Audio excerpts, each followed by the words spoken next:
ए राजा जी माँ बतिया सुनी। बोला ना।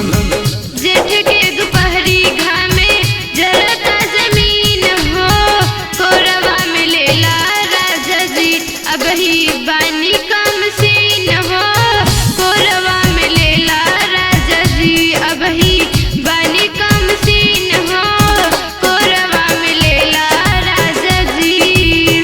जेठ के दोपहरी घामे जरता जमीन हो, कोरवा मिलेला राजा जी अब ही बानी कम सीन हो, कोरवा मिलेला राजा जी अब ही बानी कम सीन हो, कोरवा मिलेला राजा जी। सुनो तारा। हाँ सुनता नहीं।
चुनरी संभार के तू छतिया से साटला, बेरा दोपहरिया के आवा चल काटला।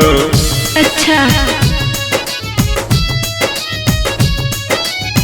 चुनरी संभार के तू छतिया से साटला, बेला दोपहरिया के आवा चल काटला। चुएला पसीना तर तर लागे नमकीन हो, कोरवा में आवा रानी हो अब ही बाड़ू कम सीन हो, कोरवा में आवा रानी हो अब ही बाड़ू कम सीन हो, कोरवा में आवा रानी हो।